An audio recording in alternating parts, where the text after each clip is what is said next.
In the US, a congressional advisory body has called on the government to tag China as a currency manipulator. US-China Economic and Security Review Commission says the government should counter what it calls China's trade-distorting policies with the World Trade Organization. The congressional body claims China has failed to fulfill promises it made when it joined the WTO in 2001. It says Beijing's trade policies that require foreign investors to transfer technologies are aimed at creating immunity from international competition for China. The US also claims the yuan is undervalued and causes global trade imbalances. China has rejected the calls. It has criticized the US for putting too much pressure on its currency policies. Well, I'm joined from Washington by Roland Amor. He's with the Open Hiram Co. Incorporation. Welcome to the program, sir. What do you make of the news?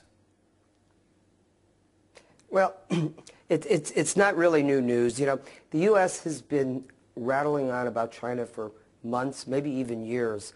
I think it all came to a head, however, at the G20 summit last weekend in Seoul, when the U.S.'s pleas for currency reform or trade reform had really fallen on deaf ears. All the world leaders just did not agree with that policy, and the U.S. really needs to come back and address their own issues without trying to start a currency war.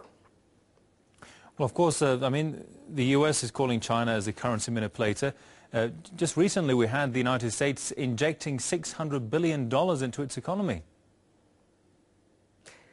Precisely, and you know, there's a strong feeling, a strong sense that that's the U.S.'s attempt at currency manipulation. By the way, the $600 billion they started putting in, that will last for another 6 months where they're buying treasury bills and creating new currency. But that's exactly what the U.S. is doing. They're trying to manage their currency by policy, and it's somewhat hypocritical that they should condemn China for doing what we're doing. Well, the U.S. is asking China to allow the yuan value to appreciate. Considering that China is the largest holder of reserve dollars in the world, I mean, what would such a move mean for the value of the dollar? If China were to let their currency float to where it would be, of course the U.S. dollar would become cheaper against the yuan. But you've got to remember, when the yuan is valued, some say 20 to 40%, that means the U.S. is buying goods that they're producing at a 20 to 40% discount over what they would have to pay, at least in the U.S. In the long run, a weaker currency is not what the goal should be. It should be a strong currency. The greatest economies in the world were never built on weak currencies, always were built on strong ones. Well, now, while the U.S. has mostly lost its manufacturing base to China, could printing more dollars or even evaluation of the yuan solve the U.S. economic problems in the long term? I find that highly unlikely.